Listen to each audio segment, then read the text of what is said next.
गोरी का घोंसला बिल्कुल अलग था। वाह कालू जी, क्या खुशबू है। पूरे जंगल में सिर्फ हमारे घर की रसोई सुलग रही है, बाकी सब तो पत्तियां चबा रहे हैं। बिल्कुल ठीक गोरी, ये अनाज हमारा है और हम इसे अकेले ही खाएंगे। अगर कोई भूखा पक्षी हमारे दरवाजे पर भीख मांगने आया तो मैं उसे अपनी इस लंबी लाठी से मारकर भगा दूंगा। मुफ्त का खाना यहाँ किसी को नहीं मिलेगा। दूसरी तरफ रानू चिड़िया और उसकी नन्ही बेटी गुड़िया सुबह से भूखी थी। गुड़िया भूख के मारे अपने घोंसले में निढाल पड़ी थी। मम्मा, मम्मा मत जाओ, बाहर बहुत तेज धूप है। मुझे दाना नहीं चाहिए मम्मा, आप बस मेरे पास बैठो। नहीं मेरी बच्ची, तू सुबह से भूखी है। जब तक इस मम्मा के पंखों में जान है, मैं तुझे भूखा नहीं सोने दूंगी। तू बस आंखें बंद करके आराम कर, मैं अभी कुछ लेकर आती हूँ। रानू चिड़िया उड़ती हुई जंगल के एक बिल्कुल सूखे और बंजर जाएगी। वो तुरंत उस बड़े दाने को अपनी चोंच में दबाकर घोंसले की तरफ उड़ चली। मम्मा, आप आ गई? क्या खाने के लिए कुछ मिला मम्मा? मुझे बहुत जोर की भूख लगी है। देखो बेटी, मुझे जंगल के कोने में ये जादुई मक्के का दाना मिला है। ये बहुत ही अनोखा है। वाह मम्मा, ये तो बहुत सुंदर है। चलिए हम इसे मिलकर अभी खा लेते हैं, हमारी भूख मिट जाएगी। नहीं गुड़िया बेटी, अगर हम इसे अकेले खा लेंगे तो सिर्फ हमारा पेट भरेगा, लेकिन पूरा जंगल भूख से तड़प रहा है। क्यों ना हम इस दाने को जमीन में बो दे? भगवान ने चाहा तो इससे सबको भोजन मिलेगा। नन्ही गुड़िया ने अपनी मम्मा की बात मान ली। दोनों माँ बेटी ने मिलकर सूखी जमीन को खोदा और उस जादुई दाने को मिट्टी में दबा दिया। तभी एक चमत्कार हुआ। मम्मा, मम्मा देखो, जमीन के अंदर से ये कैसी नीली नीली रोशनी निकल रही है। मुझे तो डर लग रहा है मम्मा। डरो मत गुड़िया बेटी, देखो मिट्टी से एक छोटा सा हरा पत्ता बाहर निकल रहा है। अरे ये तो बहुत तेजी से बढ़ रहा है। देखते ही देखते वो नन्हा पौधा हवा की रफ्तार से आसमान की तरफ बढ़ने लगा। उसका तना मोटा और मजबूत होता गया, जिसकी डालियों पर हजारों बड़े बड़े और सुनहरे मीठे मक्के लटकने लगे।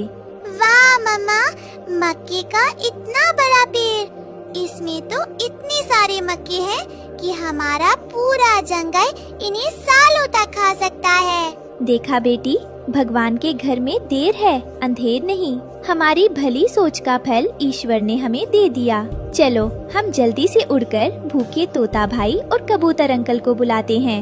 मक्के की मीठी खुशबू फैलते ही हरिया तोता, कबूतर भाई और बिंदिया चिड़िया अपने भूखे बच्चों के साथ वहाँ पहुँच। रानू और गुड़िया ने सबको बुलाकर बड़े प्यार से मुफ्त में मीठे मक्के बांटे, जिसे खाकर सभी पक्षी रानू को दुआएं देने लगे। रानू बहन, तुम सचमुच बहुत दयालु हो। आज अगर तुम ये मक्के नहीं बांटती तो भूख के मारे मेरा छोटा बेटा दम तोड़ देता। तुम्हारा बहुत बहुत धन्यवाद बहन। तोता भाई, धन्यवाद मेरा नहीं, उस ऊपर वाले का करो।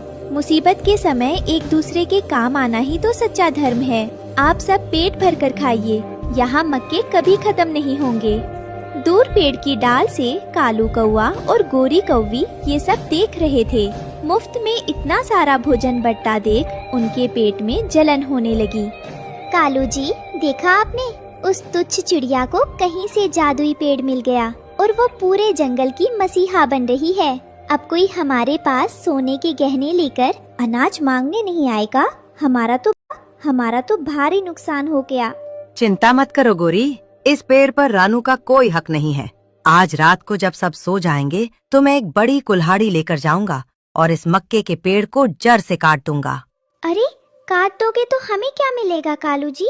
अरे भोली गोरी, मैं पेड़ को इस तरह काटूंगा कि ये पूरा पेड़ हमारे घर की तरफ आकर गिरे। फिर सारे मक्के हमारे हो जाएंगे। हम मक्के के बदले सब पक्षियों से उनकी कीमती सामान मांगेंगे और पूरे जंगल पर राज करेंगे। आधी रात को जब पूरा जंगल सो रहा था, तब कालू कौवा और गोरी कौवी हाथ में भारी कुल्हाड़ी लेकर रानू के जादुई पेड़ को काटने निकले। लेकिन रास्ते में शॉर्टकट लेने के चक्कर में दोनों कांटेदार झाड़ियों के बीच फंस गए। ओए गोरी, जरा धीरे चल, अपनी चोंच बंद रख, कहीं कोई पक्षी जाग न जाए। कालू जी, अपनी इस भारी कुल्हाड़ी को जरा संभालो। इसकी कड़कती धार मेरी पूंछ पर लग रही है। और ये रास्ता कितना... ओई माँ!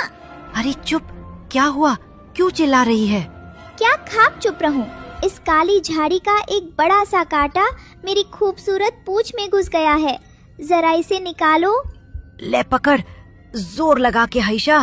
कालू ने जैसे ही जोर से कांटा खींचा, उसका संतुलन बिगड़ गया और वो सीधे एक बड़ी झाड़ी के अंदर जा गिरा। झाड़ी के सारे कांटे कालू के पंखों में चुभ गए और वो वहीं अटक गया। ओई माँ, मर गया। गोरी, मैं तो पूरा कांटों का तकिया बन गया हूँ, मुझे बाहर निकाल। कालू जी, आप तो कौवे से चूहा बन गए हो। रुको, मैं आपको खींचती हूँ। झाड़ियों से किसी तरह अपनी जान छुड़ाकर कालू और गोरी आगे बढ़े। अब वे पुरानी नदी के पास पहुँचे जहाँ अकाल के कारण नदी सूख चुकी थी और सिर्फ कीचड़ और दलदल बचा था। अंधेरा इतना था कि दोनों को जमीन दिखाई नहीं दे रही थी। कालू जी, आगे तो बहुत अंधेरा है, जरा संभल कर कदम रखना। अरे गोरी, चील की निगाहें हैं मेरी, तू बस मेरे पीछे पीछे। कालू का एक पैर सीधे गहरे कीचड़ में धंस जाता है। क्या हुआ कालू जी, रुक क्यों गए? रुक नहीं गया गोरी, मेरा पैर इस कीचड़ ने पकड़ लिया है। ओह! कालू संतुलन खोकर अपने दोनों हाथों के बल कीचड़ में गिर जाता है और उसका पूरा चेहरा काला हो जाता है। कालू जी, आप तो पहले ही काले थे, अब तो इस कीचड़ में लग रहा है जैसे कोयले की खदान से निकले हो। हंस मत गोरी, ऊपर देख, मेरे गिरने से पेड़ की डाल हिल गई है। और ऊपर क्या है? कालू ने दाने के लिए तरसोगे। कालू ने अपनी पूरी ताकत लगाई और कुल्हाड़ी को जोर से मक्के के पेड़ के तने पर मार दिया। लेकिन जैसे ही कुल्हाड़ी पेड़ की छाल से गाढ़ा जादुई सफेद दूध बहने लगा, वो दूध बहकर सीधे कालू के पैरों पर गिर गया। अरे, ये पेड़ से कैसा सफेद पानी निकल रहा है? ओई माँ, ये तो बहुत चिपचिपा है। गोरी, जरा देखना, मेरे पैर जमीन से चिपक रहे हैं। कालू जी, जल्दी भागो वहाँ से। वो पानी नहीं है, वो तो कोई जादुई गोंद जैसा दिख रहा है। आपके पंख भी चिपक रहे हैं। कालू ने भागने की बहुत कोशिश की, अपने पंख फड़फड़ाए, लेकिन वो जादुई दूध इतना शक्तिशाली था कि उसने कालू को पूरी तरह जमीन से जकड़ लिया। नहीं कालू जी, ये तो कोई भूतिया पेड़ है। अगर मैं आपके पास आई तो ये दूध मुझे भी जकड़ लेगा। मैं अपनी जान जोखिम में नहीं डाल सकती। मैं तो भाग रही हूँ। गोरी, मुझे अकेले छोड़कर मत जाओ। गोरी, सुनती हो? अरे कोई तो बचाओ। सुबह हुई। सूरज की पहली किरण निकलते ही रानू चिड़िया और नन्ही गुड़िया मक्के के पेड़ के पास पहुंची। उन्होंने देखा कि कालू कौवा पेड़ से चिपका हुआ है, उसके हाथ में कुल्हाड़ी है और वह ठंड और दर्द से कांप रहा है। उसके आंसू बह रहे थे। मम्मा देखो, कालू अंकल हाथ में कुल्हाड़ी लेकर हमारे जादुई पेड़ के पास क्या तो रहे हैं और ये जमीन पर पत्थर की तरह क्यों जम गए हैं? ओहो कालू भाई, तो तुम रात के अंधेरे में इस जादुई पेड़ को काटने आए थे? जो पेड़ पूरे जंगल की भूख मिटा रहा था, तुमने उसे ही खत्म करने की कोशिश की? हाँ रानू बहन, मुझसे बहुत बड़ा पाप हो गया। मैं लालच में अंधा हो गया था। मैं इस पेड़ को चुराकर अपने घर ले जाना चाहता था। इस जादुई पेड़ ने मुझे सजा दे दी है। अब मैं कभी उड़ नहीं पाऊंगा। मुझे माफ कर दो बहन, मुझे बचा लो। मैं दर्द से मरा जा रहा हूँ। नहीं मम्मा, इन्हें बिल्कुल मत बचाना। अगर आज ये पेड़ तज जाता तो जंगल के सारे बच्चे भूख से मर जाते। इन्हें इनके लालच की सजा मिलने दीजिए। नहीं गुड़िया बेटी, जब कोई अपनी गलती मानकर रो रहा हो तो उसे माफ कर देना चाहिए। बदला लेने से कोई बड़ा नहीं बनता, क्षमा करने वाला सबसे बड़ा होता है। रानू चिड़िया ने तुरंत पेड़ से एक पका हुआ मक्का तोड़कर उसका जादुई रस कालू के जमे हुए पंखों पर छिड़क दिया। रस गिरते ही वो गाढ़ा दूध पिघल गया और कालू आजाद हो गया। अरे मैं तो ठीक हो गया, मैं हिल पा रहा हूँ। रानू बहन, तुम सचमुच एक महान आत्मा हो।